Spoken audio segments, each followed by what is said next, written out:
వాస్తవులారా, ప్రభువైన యేసుక్రీస్తు వారి నామములో మీకు శుభాలు తెలియజేస్తూ ఉంటున్నాం. ఈ రకంగా పాట పాడుకుంటూ మా మధ్యలోనికి వచ్చినప్పుడు కొంత ఆశ్చర్యంగా కనబడుతుంది.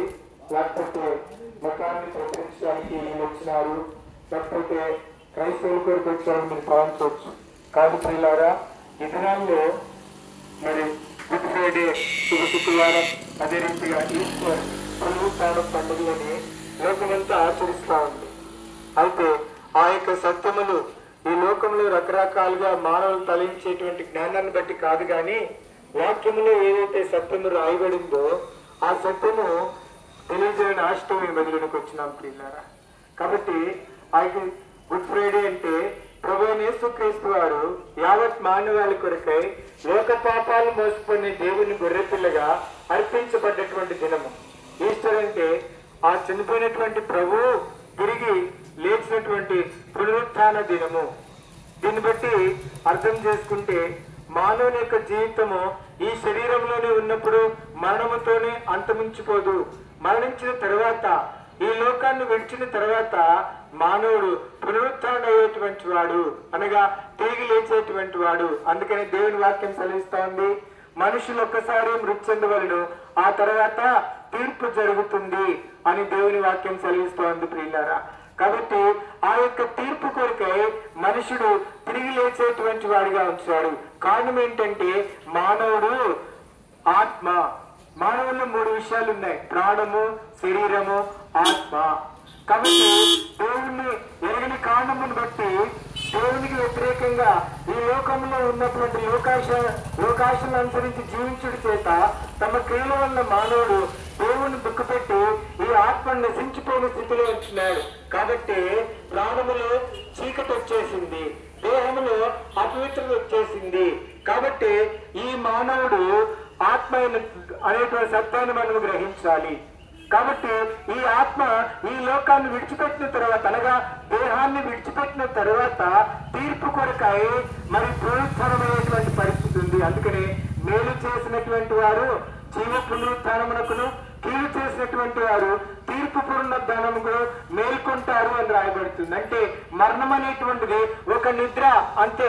నిద్రించినటువంటి వ్యక్తి ఏ రీతిగా అయితే చక్కగా విశ్రాంతి తీసుకొని లేస్తాడో అలాగా తిరిగి లేస్తాడు అనేటువంటి సత్యాన్ని బైబిల్ తెలియజేస్తా ఉంది ప్రియులారా.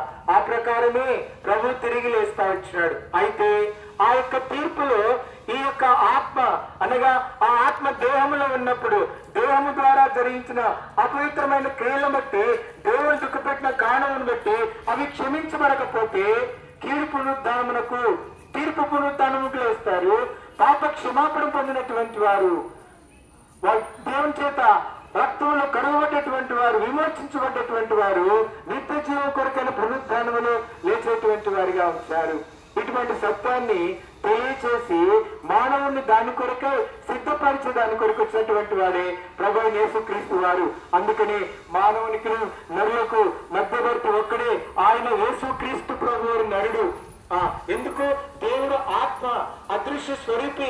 ఆయన మనం గ్రహించలేము. అయితే మన సొంత జ్ఞానం చేత, లోక జ్ఞానం చేత ఆయన్ను ఎరగవలసిన విధానములో ఎరగక, గణపరచవలసిన విధానములో గణపరచక, పూజించవలసిన విధానములో పూజించక అజ్ఞానమైన స్థితిలో ఉంటే మనకు ఆ జ్ఞానాన్ని తెలియజేసి ఆ యొక్క నిత్య జీవ పునరుత్థానమునకు మానవుని సిద్ధపరిచే దాని కొరకై, ఆ యొక్క పాపమును పరిహరించి పవిత్రపరిచే దాని కొరకై వచ్చినటువంటి వారే యేసుక్రీస్తు ప్రభువారు. అందుకని ఆయన గురించి మాత్రమే చెప్పుకున్నది, తన ప్రజలను వారి పాపం నుండి ఆయనే రక్షించిన గనుక ఆయనకు యేసు అని పేరు పెట్టుకొని దేవదూతల ద్వారా ఆయన పుట్టక ఉన్నప్పుడు ఆమె తల్లికి సెలవిస్తా వచ్చినారు ప్లీరా.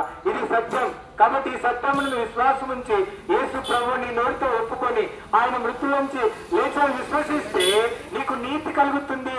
తద్వారా నెమ్మది, సమాధానము, పాప మరణ భీతి లేకుండా శుభప్రదమైనటువంటి నిరీక్షణ కలిగి ఈ లోకంలో నెమ్మదిగా జీవించగలుగుతాం. లేకపోతే ఈ పాపాన్ని బట్టి మానవునికి నెమ్మది లేదు, శాంతి లేదు, ఆనందం లేదు.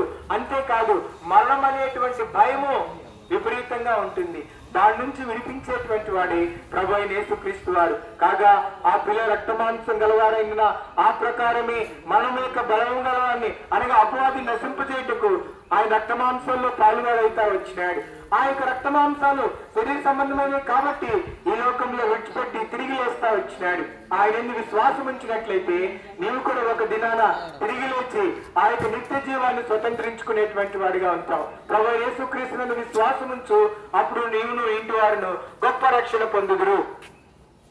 ప్రియమైనటువంటి వారులారా, మీరు ఇంకా ఎక్కువ తెలుసుకోండి కోరినట్లయితే మా యొక్క అడ్రస్ చెప్తున్నాం, గమనించండి.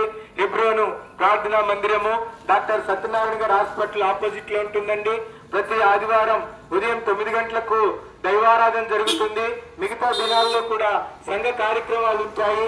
మీరు అక్కడికి వచ్చినట్లయితే ఇంకా సత్యాన్ని వివరంగా తెలుసుకోవచ్చు. పరలోక ఆశీర్వాదాలు ఉచితంగా స్వతంత్రించుకోవచ్చు. రండి, ప్రభువైన యేసుక్రీస్తు వారు ఇచ్చేటువంటి ఆశీర్వాదాలు ఉచితంగా స్వతంత్రించుకోవాల్సిందిగా మనం చేస్తుంటున్నాం. మేము ఈ చోటు విడిచి వెళ్లే ముందు మీ కొరకై చిన్న ప్రార్థన చేస్తాం.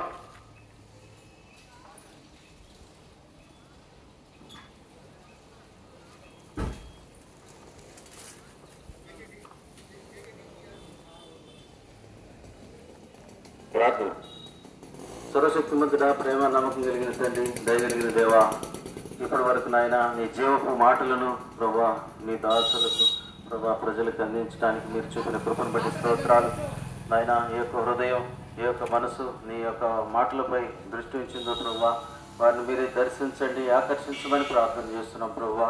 విన్న వాక్యాన్ని దుష్టుడు ఎత్తుకుపోకుండా వారి హృదయాల్లో క్రియ జరిగించమని ప్రార్థన చేస్తున్నాం ప్రభా.